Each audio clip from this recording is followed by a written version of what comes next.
Oh, ayos. Hindi ko, yung mukha dito sa Kuya. seryoso din talaga yung Kuya. Kasi ito kasi parang Upo na maayos. Dito. Okay. Upo na maayos. Okay, ang susunod kayo. Okay, kuya. Doon ka sa dulo. Babay na. Okay. Ayan. Okay. Sunod na. Sunod. Upo. Sunod dyan. Upo. Okay. Wait lang. Maraming salamat po sa umagang ito. And we pray God na patuloy po bigyan ng strength, kalakasan, at pag-unawa sa inyong masalita na ang kaibigan sa umagang ito. Samahan niyo po kami, God, sa oras na ito sa pangalan ni Jesus. Amen.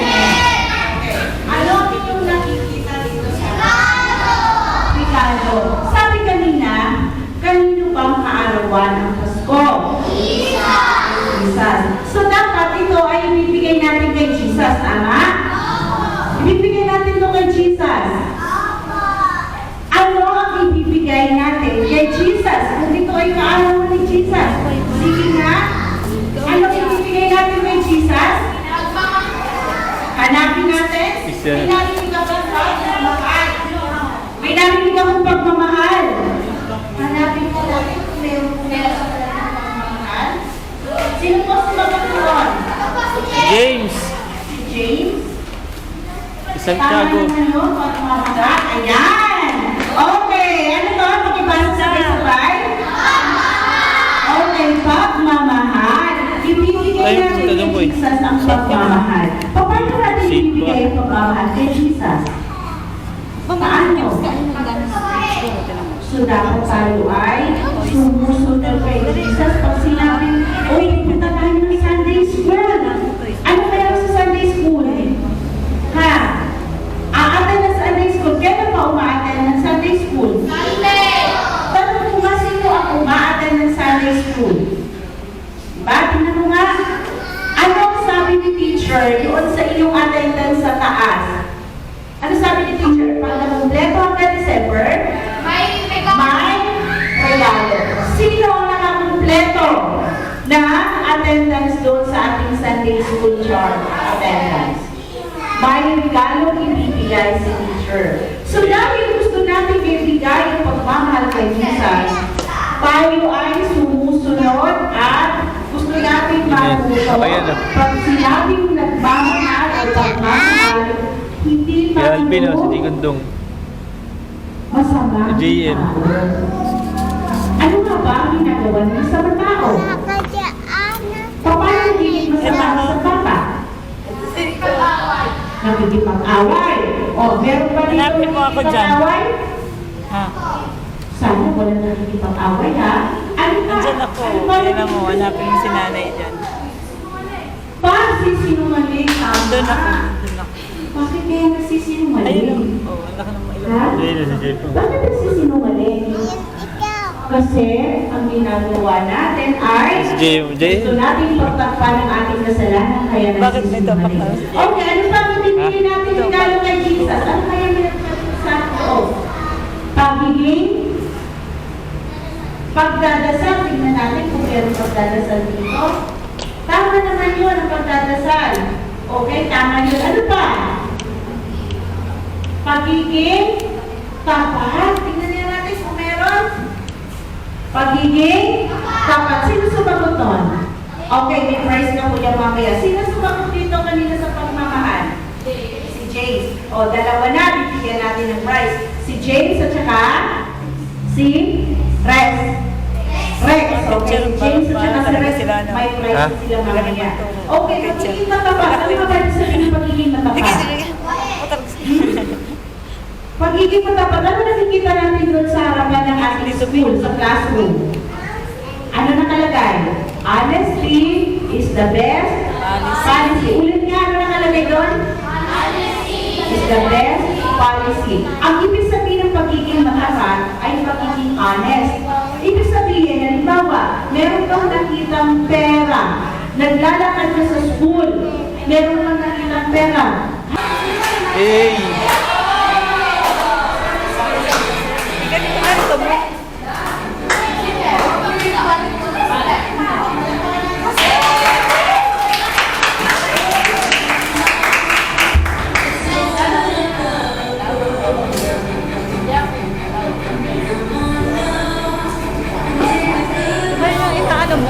Yun yung kaya kanta mo kuya.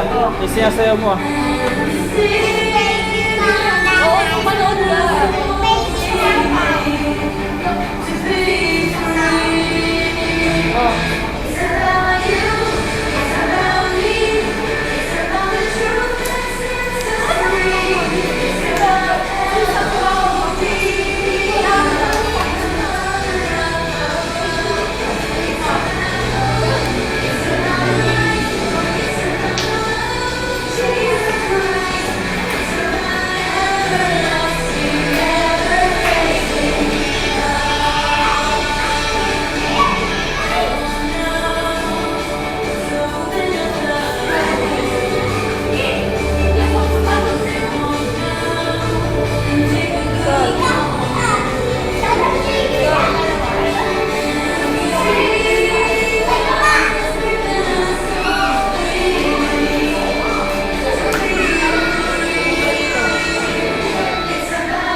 Bakit ko? Baka hindi ka bibigyan ng test doon sa harap. Hindi ka pa bibigyan ng test.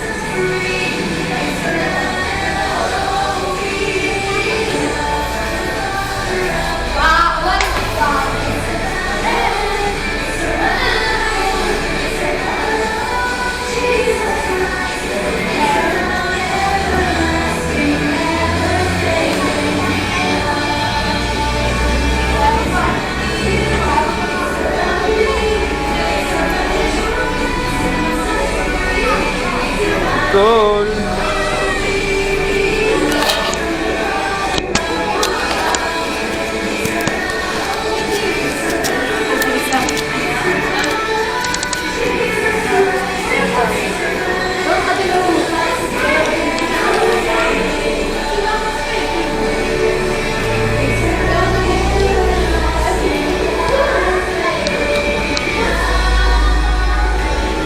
Dapat pala naka ano.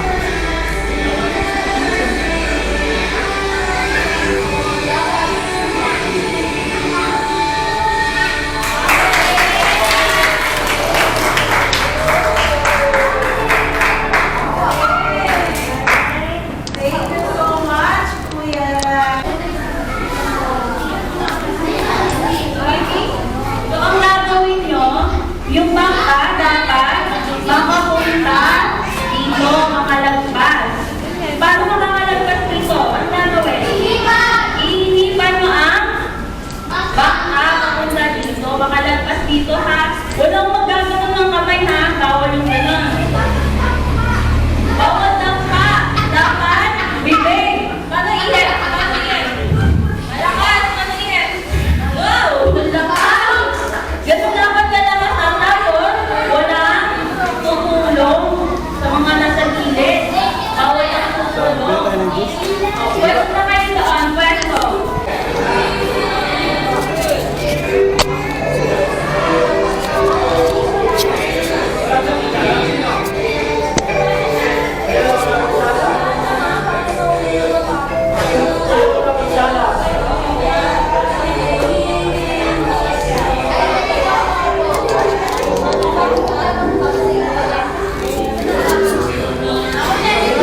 Ay, hindi ko pala nakunan yung nagpe-pray kanina.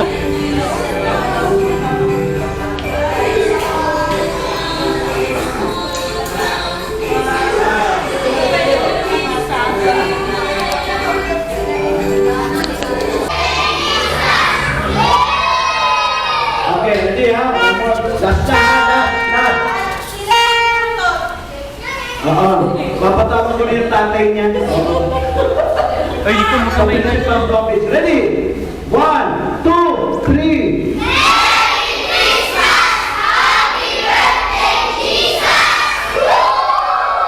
Okay, members, sama na kayo doon. Picture kayo. Kayaan mo na si Kuya Jim sa